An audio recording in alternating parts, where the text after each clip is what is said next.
Unified 911, anong matutulong namin sa'yo? Anya ti maitulong mi ken kapo. Anong may tatabang ko sa Unsay imo? akong ikatabang nimo? Ngini makadabang na misal ka no. Sa anumang wika o dialekto, may tulong na darating sa iyo.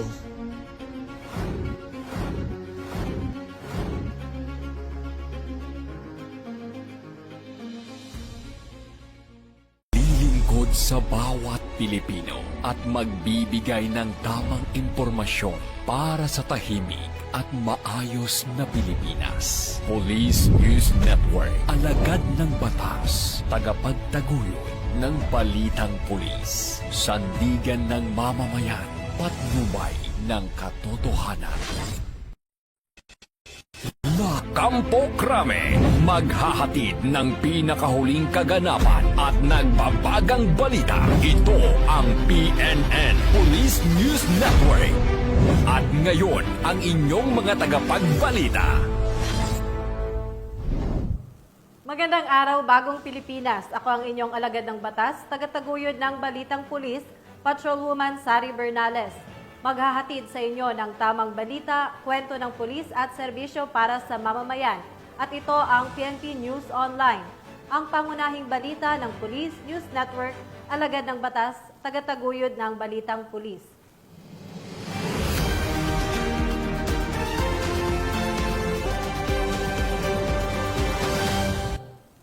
Narito ang mga balitang hatid ng ating PNN correspondents mula sa iba't ibang panig ng bansa.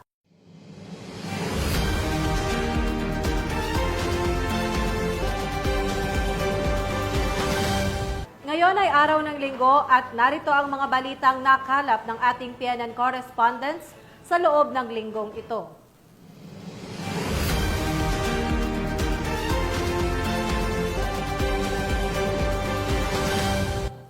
Matapos ang isang vehicular accident, agad rumisponde ang mga miyembro ng Abra Provincial Mobile Force Company sa La Paz, Abra. Ang buong balita ay hatid ni Patrolwoman Jomalyn Kakanindin. Agad na rumisponde ang tauhan ng First Abra Provincial Mobile Force Company, katuwang ang Municipal Disaster Risk Reduction and Management La Paz sa isang insidente ng aksidente sa motorsiklo na naganap sa Barangay Muding La Paz, Abra, nito lamang ika-23 ng Oktubre taong kasalukuyan. Batay sa ulat, agad na nagtungang mga rumisponde matapos makatanggap ng ulat sa lugar ng insidente upang magbigay ng paunang lunas at tulong sa nasugatan. Dahil sa kanilang mabilis na aksyon, agad na naihatid ang biktima sa Abra Provincial Hospital para sa karampatang medikal na atensyon. Patuloy na binabantayan ng mga otoridad ang kalagayan ng nasugatan at pinapaalalahanan ang publiko na maging maingat sa pagmamaneho at sumunod sa mga batas trapiko upang maiwasan ang ganitong insidente. Ang maagap at koordinadong tugon ng First Abra PMFC ay patunay sa kanilang patuloy na dedikasyon sa kaligtasan at serbisyong mabilis para sa komunidad. Mula dito sa rehiyon ng Cordillera, ako ang iyong PNN correspondent, Patrolwoman Jomalyn Kakanindin, alagad ng batas, tagataguyod ng Balitang Pulis. Maraming salamat, Patrolwoman Kakanindin. Higit sa 763,000 na halaga ng iligal na droga ang nasabat matapos ang anti-illegal drug operation ng Nueva Ecija Police Provincial Office. 6 na drug suspect arestado. Patrolwoman Rachel Manalo, ibalita mo. 5 high-value individuals o HBIs at isang kasabwat na pawang sangkot sa illegal na droga ang naaresto sa magkahiwalay na buy-bust operation ng NEPO.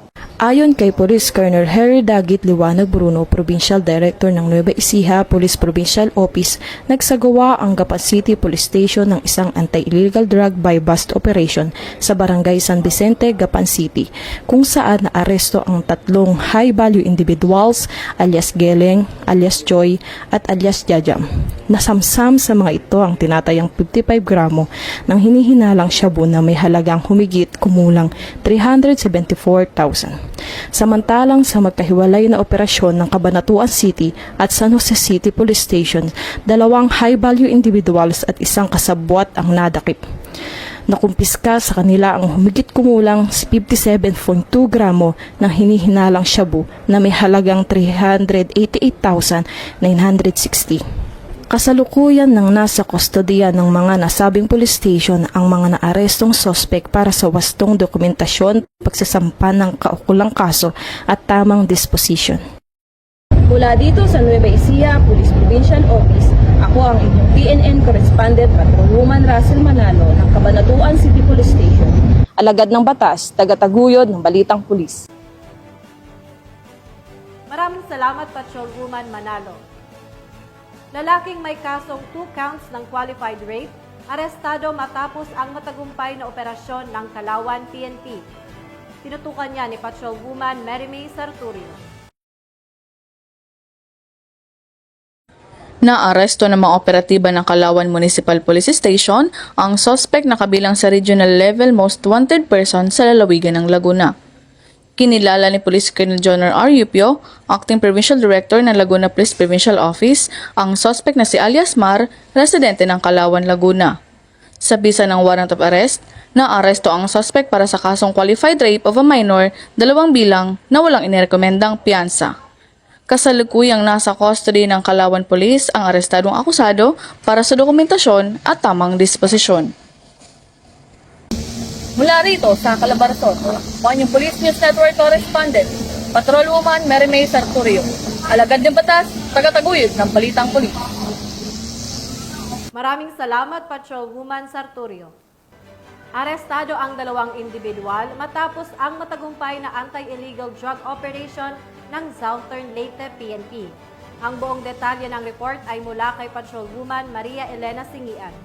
Nahuli ng mga operatiba ang 2 drug suspect sa ikinasang bypass operation sa Barangay San Miguel, Sugod, Southern Leyte. Bandang alas 6:17 ng gabi ng ikasang operasyon ng mga tauhan ng Southern Leyte Provincial Drug Enforcement Unit kasama ang Sugod Municipal Police Station at Southern Leyte Provincial Intelligence Unit sa koordinasyon sa Philippine Drug Enforcement Agency 8. Nakumpiska sa mga sospek ang 3 pakete ng hinihinalang shabu na may tinatayang timbang na 6.2 gramo na nagkakahalaga ng 42,160 pesos, isang 1,000 peso bill na ginamit bilang bypass money at mga drug paraphernalia. Mahaharap ang mga sospek sa kasong paglabag sa Section 5 at 11 Article 2 ng RA 9165 o Comprehensive Dangerous Drugs Act of 2002. Ang matagumpay na operasyon ay bunga ng pagpapaigting ng Southern Leyte PNP katuwang ang iba pang ahensya ng gobyerno sa kampanya laban sa legal na droga upang matiyak ang kaayusan at kapayapaan sa nasasakupan. Dahil ang bagong PNP ay nagsusulong ng serbisyong mabilis, tapat at nararamdaman. Mula dito sa Eastern Visayas, ako ang inyong PNN Correspondent, Patrolwoman Maria Elena Singian. Alagad ng batas, tagataguyod ng balitang pulis. Maraming salamat, Patrolwoman Singian. 50 anyos na babae na isa ring high-value individual arestado sa bypass operation ng mga otoridad sa La Paz, Iloilo City. Nasa 680,000 na halaga ng ipinagbabawal na gamot, kumpiskado. Magbabalita dyan si Patrolwoman Leidelyn Bansagon.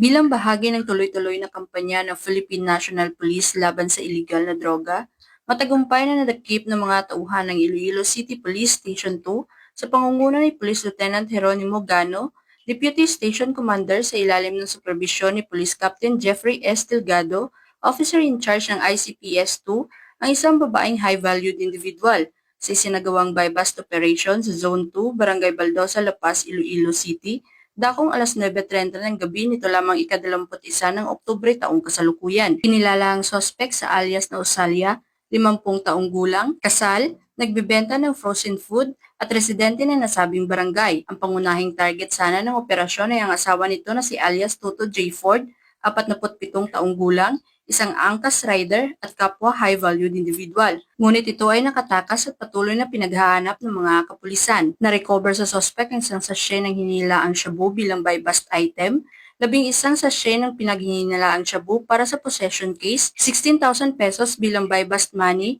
at iba pang non-drug items. Sa kabuuan, humigit kumulang 100 gramo ng suspected shabu na kumpiska na may halagang tinatayang 680,000 pesos batay sa kasalukuyang street value na 6,800 kada gramo. Ang suspect ay kasalukuyan na sa kusdiya ng Iloilo City Police Station 2 habang isinasagawa ang kaukulang dokumentasyon at pagsasampa ng kaso laban sa kanya sa ilalim ng Republic Act 9165 o ang Comprehensive Dangerous Drugs Act of 2002. Patuloy naman ang isinasagawang follow-up operation para sa pagkakadakip sa asawa nitong si alias Toto J. Ford. Ang matagumpay na pagkakadakip sa suspect ay patunay ng patuloy na dedikasyon ng kapulisan sa Iloilo City sa pagpapatupad ng batas at paglaban sa iligal na droga.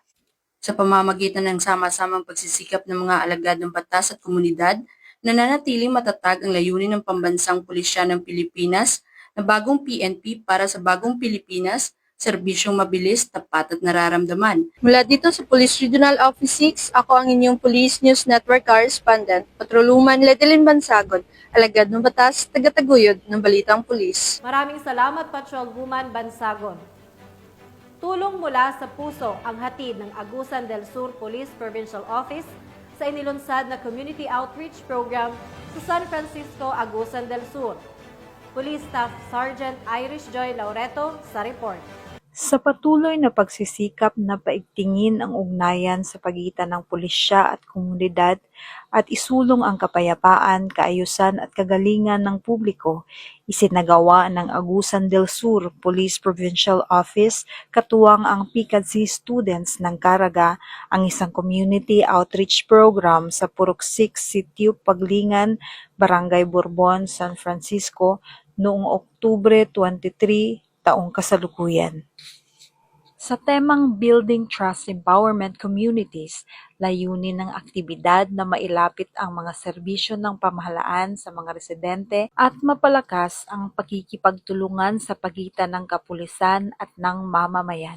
Kasama sa outreach program ang pagmimigay ng PBBM Reserve Clothings, pagkain, gamot, hygiene kits at libreng gupet para sa mga kalalakihan at kababaihan. Gayon din ang pagbibigay ng iba't ibang serbisyong pampubliko para sa mga residente. Nagsagawa rin ng mga impormatibong lektur tungkol sa insurgency awareness, anti-rape law at Republic Act 9262 o violence against women and their children. Ang aktibidad ay naisakatuparan sa tulong ng mga sponsors at katuwang na stakeholders. Nagtapos ang programa sa isang photo opportunity bilang simbolo ng pagkakaisa at sama-samang responsibilidad ng pulisya at komunidad. Mula dito sa Police Regional Office 13, ako ang inyong PNN News Correspondent, Police Staff Sergeant Irish Joy Laureto, alagad ng batas, tagataguyod ng Balitang Pulis. Maraming salamat, Police Staff Sergeant Laureto. Matapos ang 190 na operasyon ng ProBar, arestado ang 127 na individual na sangkot sa iba't ibang krimen at aabot sa 12.4 milyon na halaga ng mga kontrabando ang nakumpiska sa buong rehiyon. Ang balitang ito ay hatid ni Patrolwoman Angela Bandarlipe.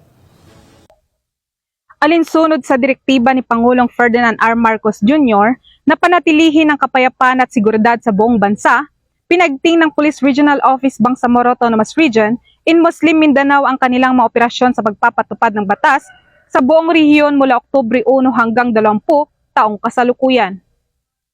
Sa buwang ito, nakapagsagawa ang ProBarm ng kabuwang 119 operasyon na nagresulta sa pagkakaaresto ng 127 katao na sangkot sa iba't ibang uri ng krimen, kabilang ang iligal na droga, smuggling, illegal loose firearms, iligal na pagtutruso, illegal gambling na may tinatayang kabuwang halaga na mahigit 12,400,000 pesos.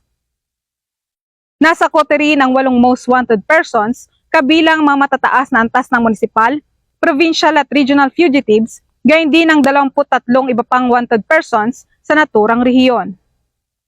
Pinuri ng Acting Chief PNP Police Lieutenant General Jose Melencio C. Nartates Jr.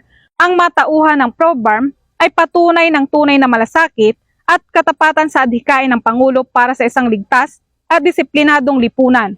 Sa kanilang maagap at epektibong aksyon, natitiyak na nararamdaman ng mga mamamayan ng BARM ang presensya ng kapulisan at ang pagpapatupad ng batas. Tiniyak ng ProBarm sa publiko na magpapatuloy ang kanilang pinaigting na operasyon, lalo na sa nalalapit na pagdiriwang ng undas at kapaskuhan, alinsunod sa pangunahing prinsipyo ng PNP, bagong PNP para sa bagong Pilipinas, serbisyong mabilis, tapat at nararamdaman. Mula rito sa Rio ng Bangsamoro, ako ang iyong PNN correspondent, Patrolwoman Angela Bandarlipe, alagad ng batas, tagataguyod ng Balitang Pulis. Maraming salamat, Patrolwoman Bandarlipe. Sa kulungan ng bagsak ngayon matapos ang joint buy-bust operation ng mga otoridad sa Valencia City, Bukidnon. Tinutukan niya ni Patrolwoman Danessa Berdos. Arestado ang isang newly identified drug suspect sa sinagawang joint buy-bust operation ng Provincial Drug Enforcement Unit, Bukidnon Provincial Intelligence Unit, katuwang ang mga kapulisan ng Valencia City Police Station sa Valencia City, Bukidnon. Nito lamang ika-22 ng Oktubre taong kasalukuyan. Kinilala ni Police Lieutenant Colonel Brian M. Panganiban, officer in charge ng Valencia CPS, ang suspect na si alias Aldrin, lalaki at residente ng nasabing lugar. Murag, agwanta kita ni.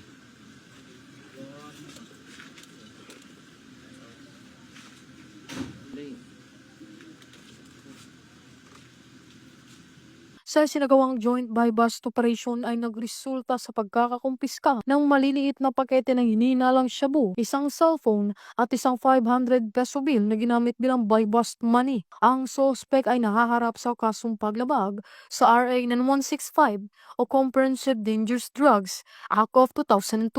Mula dito sa Police Regional Office 10, ako ang inyong Police News Network correspondent, Patrolwoman Danessa Berdos, alagad ng batas, tagataguyod ng Balitang Pulis.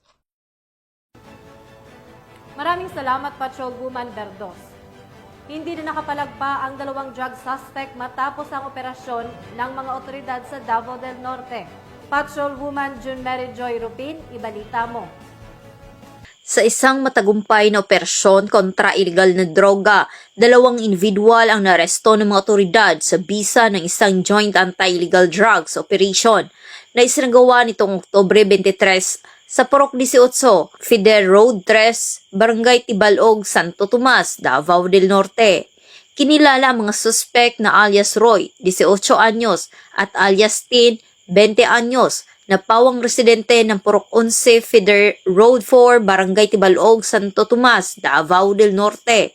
Ang operasyon ay pinangunahan ng mga tauhan ng Santo Tomas Municipal Police Station, katuwang ang mga tauhan ng Provincial Intelligence Unit, 2nd Davao Norte Provincial Mobile Force Company, Drug Enforcement Unit at Davao Norte Police Provincial Office. Sa nasabing operasyon, nakumpiska mula sa mga suspek ang tinatayang 10 gramo na hininalang marijuana.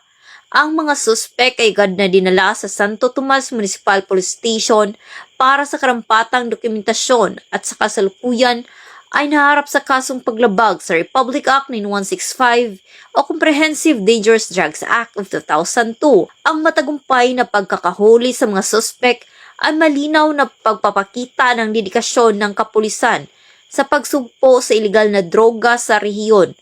Muling iginiit ng Police Regional Office 11 na walang sinuman ang ligtas sa batas at patuloy ang kanilang pagsisikap upang linisin ang rehiyon mula sa salot na pinagbabawal na gamot. Mula dito sa Police Regional Office 11, ako ang inyong PNN correspondent, Patrolwoman June Mary Joy Rupin, alagad ng batas, tagataguyod ng Balitang Pulis. Maraming salamat, Patrolwoman Rupin. Sa ngalan ng pamunuan ng Philippine National Police sa pangunguna ni Acting Chief PNP, Police Lieutenant General Jose Melencio C. Nartates Jr., at sa pamumuno ni President Ferdinand Bongbong Marcos Jr., kami ay maglilingkod sa bawat Pilipino at magbibigay ng tama at balanseng balita. Mula rito sa tanggapan ng tagapag-ugnay ng Pambansang Pulisya, ako ang inyong alagad ng batas, tagataguyod ng Balitang Pulis. Ako ang inyong tagapag-ugnay, Patrolwoman Sari Bernales. Maghahatid ng tamang balita, kwento ng pulis at serbisyo para sa mamamayan. At ito ang PNP News Online, ang pangunahing balita ng Police News Network.